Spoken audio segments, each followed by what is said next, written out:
Hi, my name is Charles Brookfield, and I'm going to be doing this vlog today on my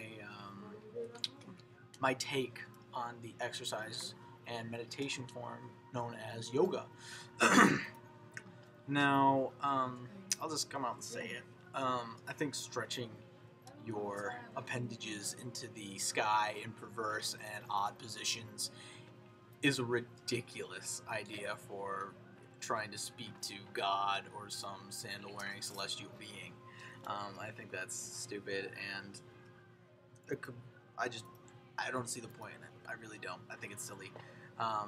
It's exercise too, you know. So, like, I mean, most people are just sitting down like, God, can I please have this doggy? I really want one, really, really bad. And then, of course, there are the people that wear these silly little hats that just cover their crown of their head. I mean, I'm not bashing the Jewish religion. Never, never. I do that. I would never do that. But a yarmulke, I think, is a ridiculous piece of apparel. Of course, there are people of my generation that wore shutter shades, which equally ridiculous and pointless. But anyway, um, just let's go back to you. So just I just think it's silly that you have to stretch in order to connect with your inner self. I mean, that just doesn't seem like it would work in any way. You know, it's a type of exercise that opens you up spiritually, inward and outward. I don't see it at all. But yoga. If you don't know anything about it, it's this style of Indian meditation that's currently sweeping the Western world. I mean, honestly, taking it on by storm. It really is. Tons of people are doing it now, my mother included. In fact, all of her friends do yoga, and in fact, 3 of them, I believe, are actually yoga instructors. Um, Now, my perception of yoga is a little blurred because I'm an atheist. I don't believe in organized religions of any kind. I don't really believe in anything of any kind, especially when it comes to religion. I think all types of religions are scams. The idea, especially with, like, for instance, Catholic Church, um, I mean, the Pope sits on a golden throne, and yet they bring in money year after year, millions of dollars, to help support children in, say, Africa or third world countries. And I still see little kids walking around with, bird cages. I mean, they look like they're just made of bones. And yet I see this Pope sitting on a golden throne. That doesn't, make any, doesn't compute with me. And I think the Mormons are insane, but the Book of Mormon was a great play. That was awesome.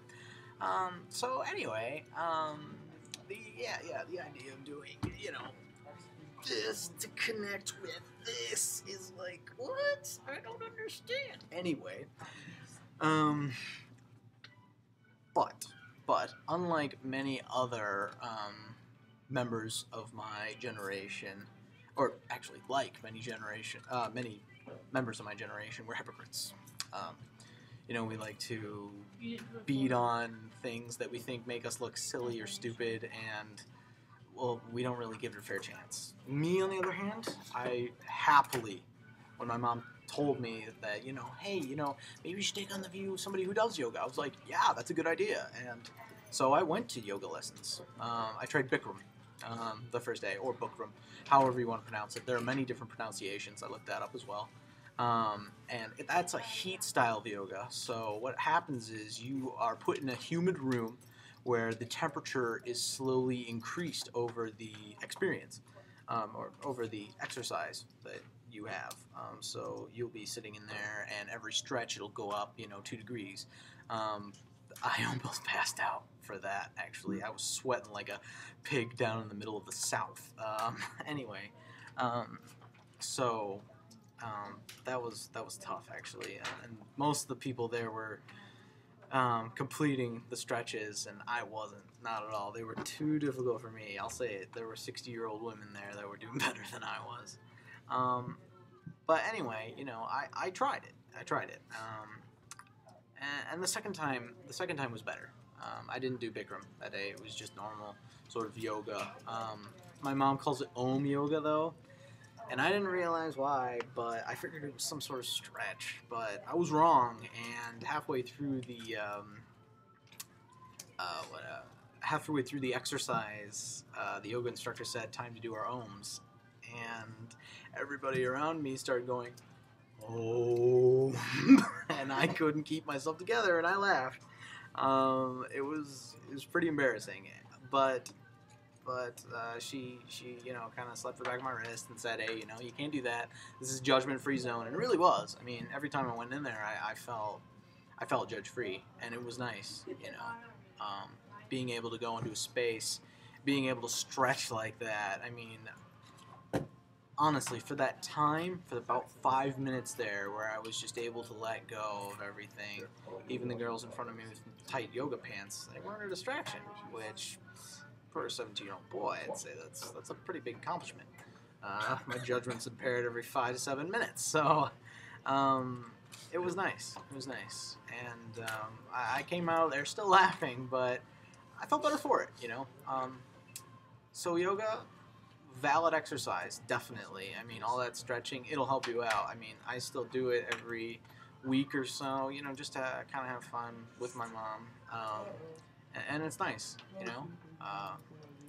but antenna to some celestial being, no, I still don't get that part. And even if it does, open up your I don't know, inner whatever it'll be, your